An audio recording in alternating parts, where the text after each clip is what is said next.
अस्सलाम वालेकुम। Programme D चौक के साथ मैं नसीम सिद्दीकी। आजकल अगर आप इंटरनल पॉलिटिक्स देखें पाकिस्तान की, तो वहाँ पे वोट ऑफ नो कॉन्फिडेंस की बात भी हो रही है, लॉन्ग मार्च की बात भी हो रही है। जो माजी के दुश्मन थे सियासत में, वो आज के दोस्त बने हुए हैं, एक दूसरे की हमदर्दियाँ लेना चाह रहे हैं।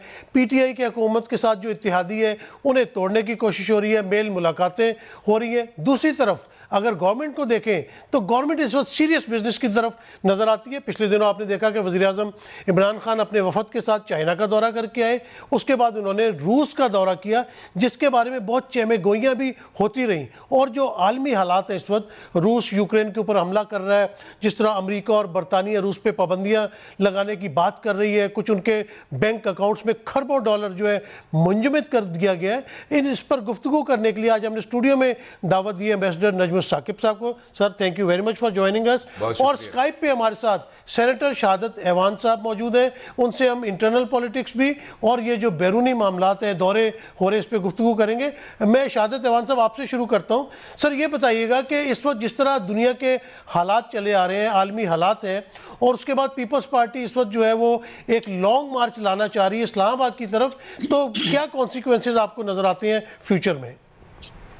देखें, अस्सलाम वालेकुम सद्दीकी साहब, सबसे पहले तो आपने रशिया यूक्रेन की बात की है, इसके ऊपर बात कर लें जी। ये तो आप ये समझते हैं कि ये कन्फ्लिक्ट तो बहुत अरसे से चल रहा है। आपको 1990 के बाद से लेके 2014 के हालात वाकयात मालूम हो गए। नेटो जिस तरीके से रशिया को हर साइड से घेरे हुए, यूक्रेन के साथ जो सर्द जंग तो बहुत वक्फे से चल रही थी। लेकिन इस वक्त हमें तो ये देखना है कि पाकिस्तान का रोल क्या है और हमारी खारजा पॉलिसी क्या है। वैसे तो नजमुल साकिब साहब नजर रखते हैं, मैं तो एक एडवोकेट हूँ, आपने मुझसे इस इशू पे बात की, लेकिन जनरली हर बंदा ये जानता है जो दुनिया में रहता है कि क्या होने जा रहा है।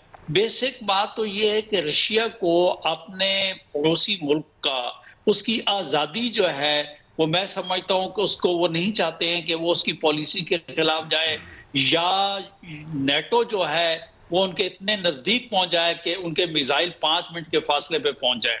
और दूसरी सूरत हाल ये है कि एक बात क्या है कि ऐसे वक्त में जब आपको पता है कि यूरोपियन यूनियन वो ये कह रही है कि हम इसके ऊपर पाबंदियां आयद कर देंगे और 30 ममालिक एक साइड पे चल रहे हैं, और ऐसे वक्त में जबकि हमारे जनाब प्राइम मिनिस्टर साहब चाइना के दौरे पे थे, उस वक्त ये सर्द जंग तो मौजूद थी और हमारा फॉरेन ऑफिस का उस वक्त रशिया का दौरा अनाउंस करना मैं समझता हूँ गैर मुनासिब था। क्या हम ये फोर्सी नहीं कर रहे थे कि ये जो सिलसिला चल रहा है ये आगे बढ़ सकता है? तो मैं समझता हूँ इसी वजह से आम लोग कहते हैं कि मौजूदा गवर्नमेंट जो है ना, जब पॉलिसी है कि हमारे मुल्क की कोई जो है अंदर खाना जो है उसकी किसी किस्म की कोई पॉलिसी है। अब सिलसिला ये रह गया कि इस ऐसे आगे सिर्फ पाकिस्तान का प्राइम मिनिस्टर रशियन प्रेसिडेंट के साथ कंधा जोड़ कर अगर खड़ा हुआ है, तो मैं समझता हूँ वो मैसेज जो है वो ज्यादा बेहतर मुनासिब नहीं जाएगा। जबकि मेरा कहना सिर्फ ये कि रशिया हमेशा से उसका मौकिफ ये रहा है कि उसका प्रोडा भारत के साथ रहा। हमेशा रशिया का ये कहना था कि हमारे वफादात इंडिया के साथ बहुत ज्यादा है। ऐसे वक्त में आप पूरे जो है यूरोपियन ममालिक को, अमेरिका को, मैं नेटो को, उन तमाम लोगों को मैं समझता हूँ अनाय करने का मौका नहीं था।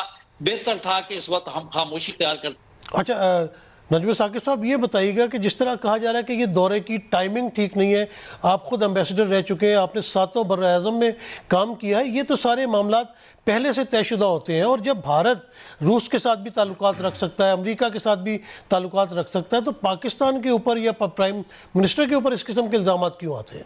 बिस्मिल्लाहिर्रहमानिर्रहीम। सिद्दीकी साहब, आपका शुक्रिया, अब तक का शुक्रिया। देखिए, इस वक्त बात करना जबकि ये विज़िट हो चुका है, तो थोड़ा सा हम ये यानी देखें कि ये चूँकि विज़िट हो चुका है तो इसकी टाइमिंग की बात जो है वो उस वक्त करनी चाहिए थी जब ये अभी नहीं हुआ था। उसमें बहुत ज़रूरी है एक दो बातें देखनी कि रूस के साथ हमारे ताल्लुकात इतने ज़्यादा गर्मजोशी के साथ नहीं रहे माजी में, लेकिन रहे हैं, और उसमें अंदर खाते में रूस ने हमारी मदद भी की है, हमारी हमायत भी की है, ख़ासतौर पे जम्मू और कश्मीर के मसले में उनकी थोड़ी सी जो है हिमायत हमें हासिल रही है।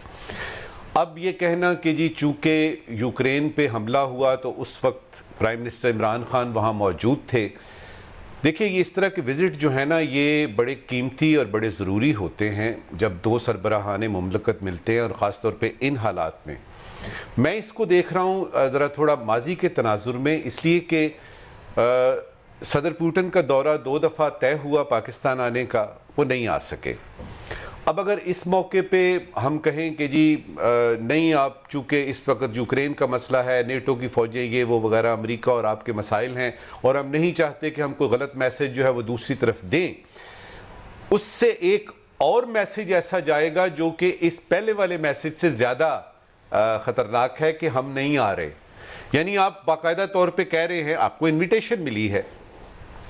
अगर आप थोड़ा सा माजी में जाएं तो आपको लगेगा, आपको पता है कि प्राइम मिनिस्टर लियाकत अली ख़ान का भी एक पूरा इसके बारे में पूरी किताब लिखी गई हुई है कि जी उनको वो क्यों गए अमेरिका और वो क्यों रूस नहीं गए। अब उसकी डिटेल तो अलहदा है, वो इसलिए कि जब उनको इनवाइट किया गया यानी मॉस्को की तरफ से, तो वो जो दिन थे जो उन्होंने दिए वो हमारे एक कौमी दिन के साथ यानी वो क्लैश कर रहे थे। हमने कहा कि हम नहीं आ रहे। अब ये है कि वो ऐसी गलतफहमी पैदा हुई, रूस ने ये समझा कि जैसे प्राइम मिनिस्टर जो है पाकिस्तान का वो आना ही नहीं चाहता। लिहाजा मैं ये कहूँगा कि ये विज़िट हो गया, ये बड़ा अच्छा हुआ।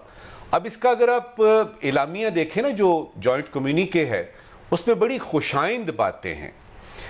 पहले मैं इस पे बात कर लूँ आपको कि इसका क्या अमेरिका हमारा सत्यानाश कर देगा इसलिए कि हम उस वक्त वहाँ थे, या चाइना को कोई इतराज़ होगा या यूरोपियन यूनियन को, ऐसी कतअन बात नहीं है, ऐसी कतअन बात नहीं है। देखिए अगर आपके ताल्लुकात चीन के साथ अच्छे हैं तो इसका ये मतलब नहीं है हरगिज़ कि आप अमेरिका के साथ जो है वो ताल्लुकात ना रखें। अगर आप रूस के साथ ताल्लुकात बढ़ाते हैं तो इसका ये मतलब हरगिज़ नहीं है कि आप अमेरिका के ख़िलाफ़ हो गए हैं। अभी यानी हमारे दोस्त ने ये बात की इसकी मॉस्को और न्यू दिल्ली की, यानी इंडिया और रूस की। ठीक है, उनके स्ट्रेटेजिक ताल्लुकात हैं।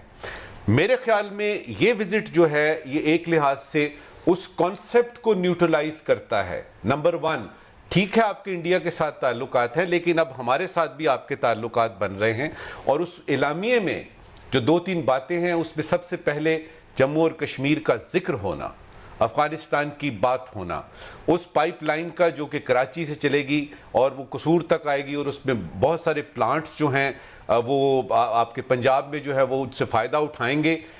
ये जो स्ट्रीम लाइन, ये जो आपकी गैस पाइपलाइन है, इस पे बात हुई।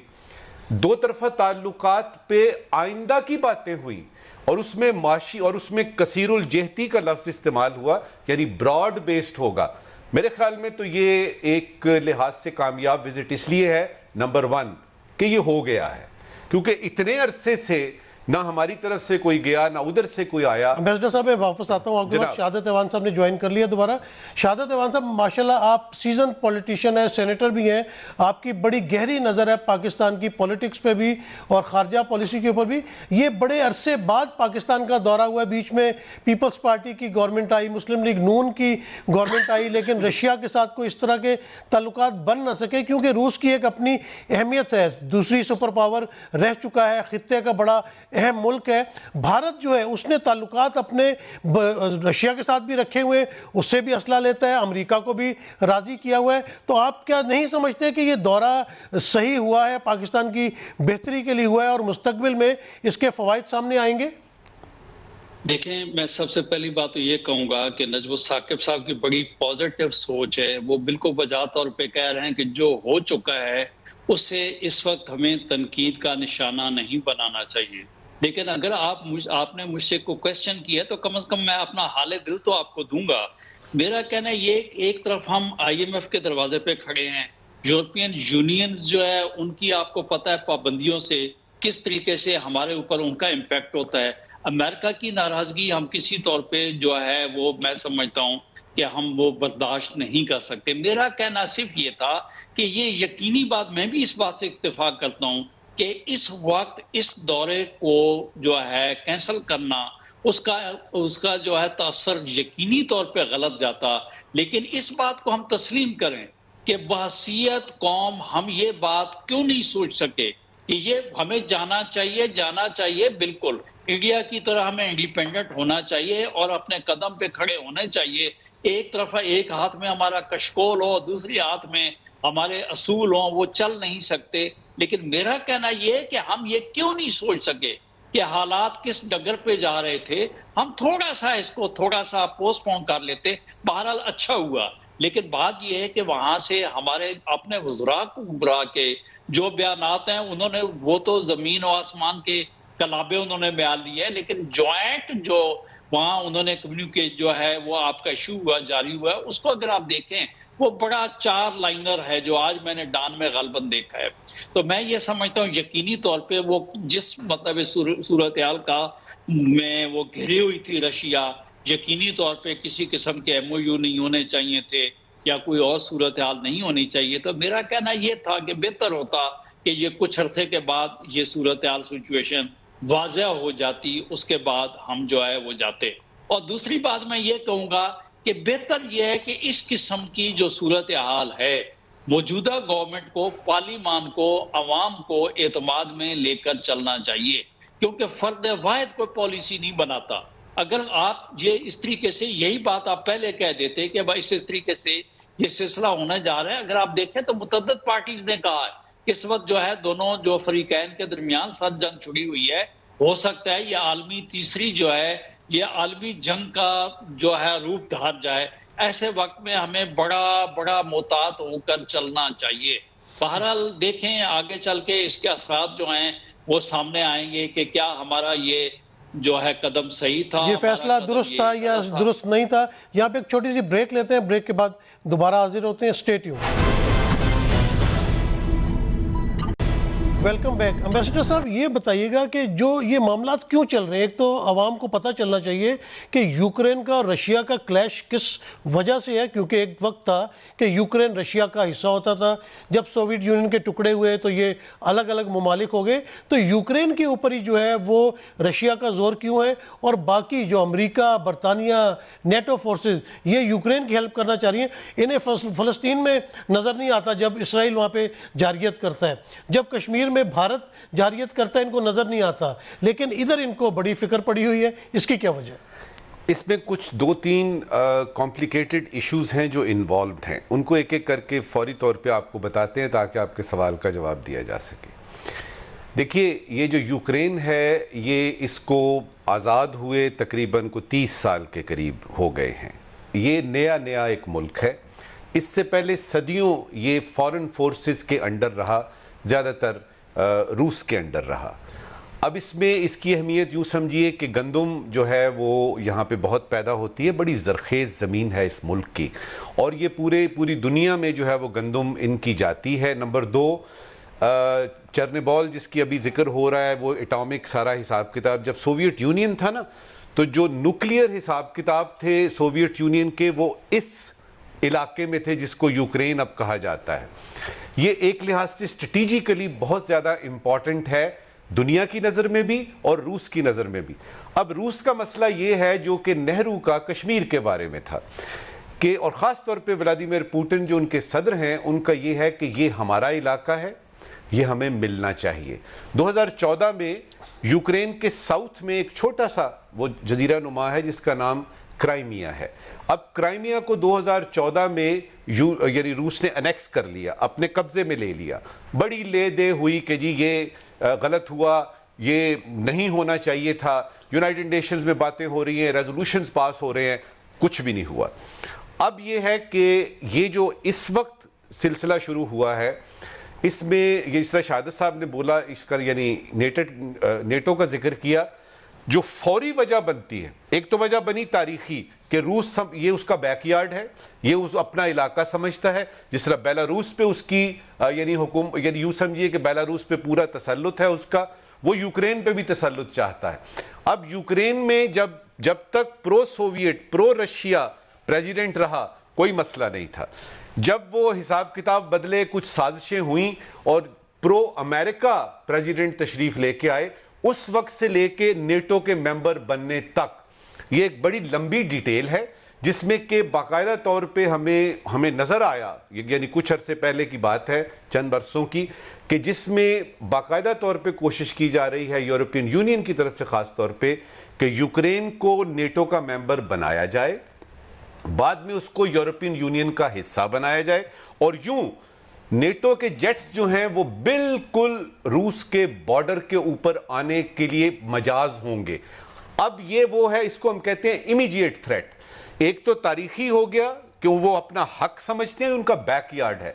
दूसरा है कि अब उनको इमीडिएट जो है वो इस पे फिर यानी बहुत अरसे से चल रही है बात, और प्रेसिडेंट पुतिन ने कई दफा जो बाइडेन से बात की है, प्रेसिडेंट ऑफ अमेरिका से, यूरोपियन यूनियन से ये दरखास्त की है कि इसको आप नेटो का मेंबर मत बनाएं, क्योंकि अब आप हमारे बिल्कुल आंगन में आ जाएंगे, इसको तो सवाल ही पैदा नहीं होता।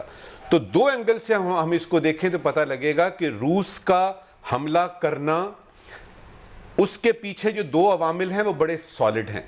किसी वजह से मुझे ये लगता है, मेरी सिफारती हिस्स ये कहती है कि रूस के ये जो सदर हैं ये कोई तारीख छोड़ के जाना चाहते हैं। वो जो पुराना रूस था ना, वो जार्स वाला रूस, और वो रूस जिसकी के पूरी, और फिर यानी डिसइंटीग्रेशन से पहले जो एक सुपर पावर थी, वो ये बताना चाहता है कि मैं कम से कम अपने इलाके में तो किसी को आने नहीं दूंगा, नंबर एक। अपने इलाका जो है वो मैं उनको अपने जम करूंगा, नंबर दो। और अगर किसी ने कुछ करना है तो वो कर ले। और पिछले 2 दिन की आप स्टेटमेंट्स देख लीजिए, प्रेसिडेंट पुतिन ने ये कहा है कि अगर किसी ने बीच में आने की कोशिश की, अगर किसी ने इसमें कोई रुकावट रखना डालने की कोशिश की, तो वो होगा जो कि तारीख में कभी नहीं हुआ। अच्छा, इसका मतलब है मामला सीरियस है। अब पाकिस्तान को क्या करना है? प्राइम मिनिस्टर इमरान खान ने जो वो आप अगर एलामिया पढ़े ना, तो उसमें उन्होंने कहा है कि ये मामलात जो हैं ये अस्करी तौर पे नहीं, ये सियासी तौर पे हल होने चाहिए। अच्छा मिस्टर, सियासी तौर पे आपने कहा हल होना चाहिए। सेनेटर साहब ये बताइएगा कि इस किस्म के मामलात जो बड़े गंभीर मामलात होते हैं, क्या इन तमाम मामलात के ऊपर अपोजिशन को जो है वो एतमाद में नहीं लेना चाहिए, और ये तमाम चीज़ें जो है पार्लियामेंट में डिस्कस होनी चाहिए? क्योंकि हम हमेशा कहते हैं जी कि पार्लियामेंट जो है वो सुप्रीम है, पार्लियामेंट ने आपको आइन दिया, तो पार्लियामेंट के अंदर गुफ्तगू इन चीज़ों पर होनी चाहिए, बताइएगा। देखिए, सबसे पहली बात तो मैं ये कहूँगा कि नजमुल साकिब साहब की माशाल्लाह सफारती लेवल पे इनका बहुत बड़ा एक्सपीरियंस है, और इनकी नज़र जहाँ तक जा सकती है वो बिल्कुल उसमें कोई कतई तौर पे किसी किस्म का शक नहीं, वो बजा तौर पे ये कह रहे हैं। लेकिन मेरा कहना ये कि एक तरफ तो हम ये देखते हैं कि कहीं हम जो है ब्लैक लिस्ट होने से भी हर वक्त डरते हैं, अपने हम देखते हैं FATF से भी उनका प्रेशर भी हम पे बहुत ज्यादा आ जाता है। मेरी सिर्फ ये गुजारिश ये थी, मैं ये नहीं कह रहा था कि हमें पार्टी होना चाहिए, हमारी तो वो पोजीशन ही नहीं है कि हम किसी को पार्टी बने, लेकिन मैं ये कहता हूँ किसी के साथ इस वक्त में जुड़ जाना जो है वो पाकिस्तान के शायद मफाद में वो बात नहीं होगी। बहरहाल हमारा मुल्क बना है, और हम अड़े वक्त में पाकिस्तान की एक कौम ऐसी है कि वो यकजान होकर खड़ी हो जाती है। और जहां तक आपका सवाल ये रहा, तो मैं आपको ये करूं, ये हमारी बदकिस्मती है कि मौजूदा जो सेटअप है, मौजूदा जो 3.5 साल का माहौल है, उसको आप देख लें तो आईनी जो तकाजे हैं वो मौजूदा हुकूमत जो है पूरे करने से कतराती है। आपको पता है पार्लिमानी निज़ाम में ये है कि जो भी पार्लिमान चलेगा वो अपोजिशन, लीडर ऑफ अपोजिशन को वहां क्यों रखा जाता है? किताब पे आप पे तनकीद भी करे, और पार्लिमान के अंदर इश्यूज जो है उन पे क्यों बहस मुबैसा होता है, ताकि कोई नेशनल कंसेंसस बन सके। तो मैं ये कहता हूं कि होना ये चाहिए कि इस किस्म के जो भी हमारी पॉलिसीज हैं या इस किस्म के जो इश्यूज हैं उनको ये तो अचानक एक सिचुएशन हो गई है, लेकिन आने वाला वक्त जो है बड़ा कड़ा वक्त है। तो मैं ये समझता हूं कि तमाम अवाम को ऑन बोर्ड लेकर चलना चाहिए, तभी मैं समझता हूं कि हम कौमों के अंदर जो है इज्जत के साथ जो है हमारा मुल्क कायम दायम रह पाएगा। अदरवाइज हमेशा जो है हम लोगों के आगे ये तो नहीं है कि हमने हाथ फैला के जो है अपने मुल्क को चलाना है। हमारी खुददारी, हमारी खुद मुख्तारी, हमारी सालमियत और हमारा दीन, हमारा मजहब, वो मैं समझता हूँ उसकी सुपरमेसी जो है वो बरकरार तभी रह सकती है जब हम पूरी एज ए कौम सब सीसा पिलाई हुई दीवार यक जबान होकर खड़े हो जाए। वो तभी खड़े होंगे जो कौम का लीडर है वो अपनी आवाम को साथ लेके चले। अच्छा इस वक्त सेनेटर मैं ये समझता हूँ। सेनेटर साहब ये बताइएगा कि जब कभी फ़लस्तीन का मसला आता है, आपने देखा कि वहाँ पे इसराइल किस तरह जारियत करता है, निहत्ते फ़लस्तीनियों के ऊपर किस तरह हमले किए जाते हैं, औरतों के तकद्दुस को भी पामाल किया जाता है, और यही सूरत हाल मकबूजा कश्मीर में भी होती है जहाँ पे इंडिया अपनी ब्रूटैलिटी और एट्रोसिटीज से बाज नहीं आता। उस वक्त अमेरिका और यूरोप को ये चीज़ें क्यों नज़र नहीं आती? देखिए, आपका कहना बजाय मैं आपको कह चुका हूं ना कि बात यह है कि इनके अपने मफादात हैं। इस वक्त भी ये आप देख लें कि हम दोनों दोस्तों ने यही कहा है कि नेटो जो है वो रशिया के बॉर्डर्स पे, रशिया के नजदीक पे जाके खड़ा, उसका टारगेट जो है वो किसी के साथ हमदर्दी नहीं है, उसका टारगेट जो है रशिया है। अब देखें सराउंडिंग में बहुत से ममालिक हैं जहां तक वो पहुंच चुका है। और ये चूंकि जिस तरीके से साकिब साहब ने बजा तौर पर सही फरमाया कि ये एटमी ताकत था, और वो यहाँ पे उनका होना जो है वो रशिया के लिए खतरे से खाली नहीं है। और यही वजह है कि रशिया ये महसूस करता है कि अगर यूक्रेन उनके हाथ से निकलता है तो ये जो है नेटो के हाथ में जाएगा। नेटो के हाथ में जाने का मतलब जो है इस वक्त, क्योंकि आप समझते हैं कि यूरोपियन ममालिक ये समझ रहे हैं कि इस वक्त चाइना और रशिया का आपस में करीब आना उनके लिए, अमेरिका के लिए खतरे से खाली नहीं है। तो मेरा कहना यह है कि उनको जहां अपने मफादात नजर आते हैं वो उसका तहफ़्फ़ुज़ करके बुनियादी हकूक की बात करते हैं। असल हकूक उनके अपने होते हैं, किसी और मुल्क और कौम के बुनियादी हकूक की वो बात नहीं करते हैं। यहाँ पे एक ब्रेक लेते हैं, ब्रेक के बाद दोबारा हाजिर होते हैं। Stay tuned. Welcome back. Ambassador साहब ये बताइएगा कि जिस तरह शहादत ऐवान साहब ने बड़ी एक मफादात वाली बात की है, वो मुझे बड़ी लगी कि इसमें क्या वजूहत हो सकती हैं। दूसरा, हमारी खारजा पॉलिसी क्या इस वक्त सही रुख पे जा रही है, सही सिमत है उसकी, आप ज़रा रोशनी डालिएगा। देखिए, ये जिस मफादात की सेनेटर साहब ने बात की है ना, इसकी बेस पे ही तमाम किस्म के बैनुल अक़वामी उमूर चलते थे, चल रहे हैं और चलेंगे। अब उसमें आपने बिल्कुल ठीक कहा कि एक तरफ तबाह बर्बादी हो रही है लेकिन कोई देख नहीं रहा, दूसरी तरफ जो है वो खुद क्रिएट करके सिचुएशन जो है उसमें और बाकायदा तौर पे सैंक्शंस लगाई जा रही हैं वगैरह वगैरह। तो इसको रियल पॉलिटिक कहते हैं। ये असल में जंग ही मफादात की है और दो चीज़ें उसमें बड़ी अहम हैं, एक है ताकत और दूसरी है दौलत। और अगर आप दुनिया की कोई भी जंग देख लें, किसी किस्म की भी कोई आप क्लैश देख लें, तो आपको नज़र आएगा या तो ताकत के लिए लड़ा जा रहा है या दौलत के लिए लड़ा जा रहा है। और इस वक्त की जो दुनिया है उसमें आपको इकोनॉमिक जो आपके इंटरेस्ट हैं, मिसाल के तौर पे पता नहीं क्यों ऐसा होता है कि 4-5 साल बाद कोई जंग लगनी होती है जिसमें कुछ असला बिकना होता है। पता नहीं क्यों होता है कि 4-5 साल बाद या तो वायरस आ जाता है कभी कभार 100 साल में एक दफ़ा, और कुछ दवाइयाँ और इंजेक्शन बिकने होते हैं, या फिर ये होता है कि असलहा जो कि ऑब्सोलीट, जो कि आउटडेटेड हो चुका है, वो बिकना होता है। दूसरी आपने बात की, मैं मेरा ख्याल बता सका हूं कि मफादात की ही बात होती है और उसमें सबको पता है। एक बात इन्होंने और की सेनेटर साहब ने, FATF की, ये बहुत बड़ा मसला है हमारा, और अगर रूस के साथ आपके ताल्लुकात अच्छे होते हैं तो आपको एक दोस्त यानी और कुछ नहीं तो एक मुशफ़िकाना रवैया FATF में मिलेगा, जो कि बहुत अच्छा होगा हमारे लिए। ना सिर्फ GSP+ में आपको, अगर आपने यूरोपियन यूनियन के साथ ताल्लुकात अच्छे रखे हुए हैं, अमेरिका के साथ करते हैं, GSP+ में फ़ायदा मिलेगा। मेरे ख्याल में आपने ये जो फॉरेन पॉलिसी की बात की, हमने ऐलान कर दिया है नेशनल सिक्योरिटी पॉलिसी इशू करके कि हम जियो इकोनॉमिक्स पे तवज्जो देंगे। हर वो चीज़ जो कि हमें इकोनॉमिक्स और ट्रेड में मदद देगी, हमें पैसा चाहिए और अपना चाहिए। हमें IMF से पैसा नहीं चाहिए, बदकिस्मती से लेना पड़ता है, मुख्तलिफ मुल्कों से लेना पड़ता है। आपकी खारजा पॉलिसी इस वक्त यूं अगर आप समझे ना पिछले 2-3 साल में, तो वो आपको एक लगेगा एक नई डगर पे चल रही है।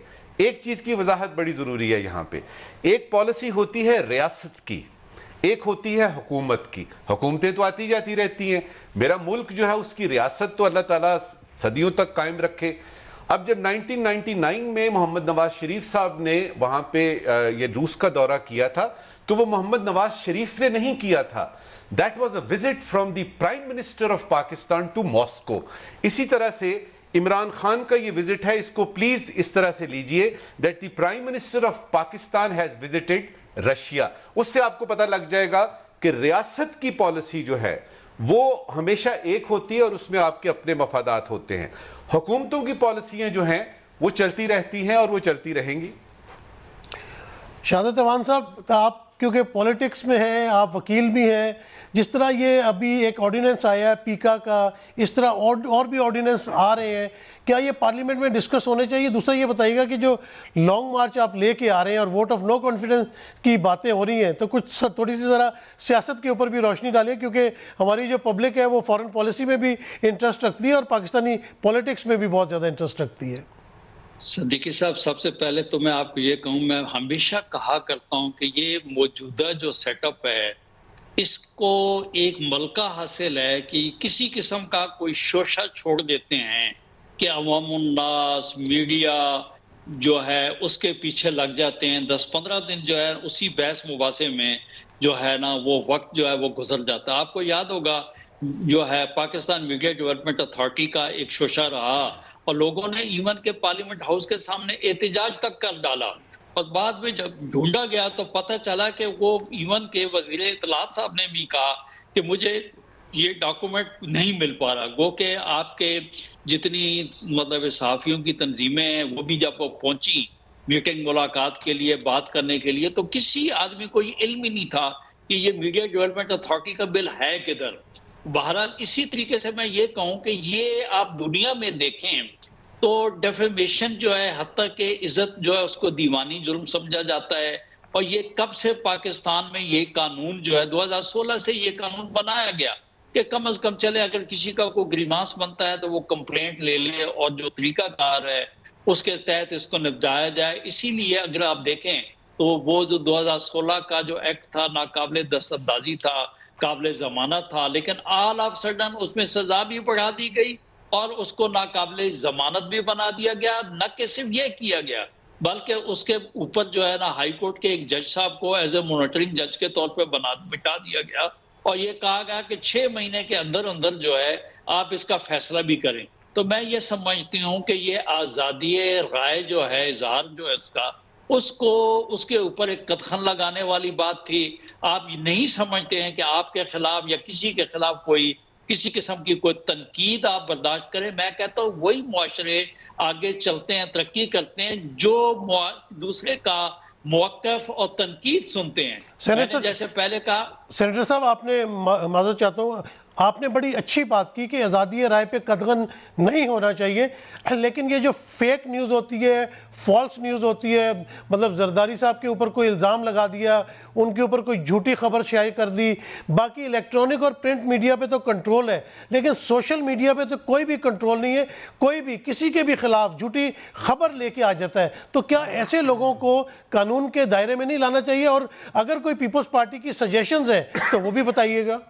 जी, मैं आपको इसका मैं जवाब ये दूंगा कि जिस तरीके से मैंने कहा ये 2016 का एक्ट था और उस एक्ट के तहत आपको रूल्स बनाने थे जो कि आपने 3.5 साल बाद 2020 में जाके इस मौजूदा गवर्नमेंट ही ने, जिसने ये अमेंडमेंट के साथ ऑर्डिनेंस जारी किया है, वो आप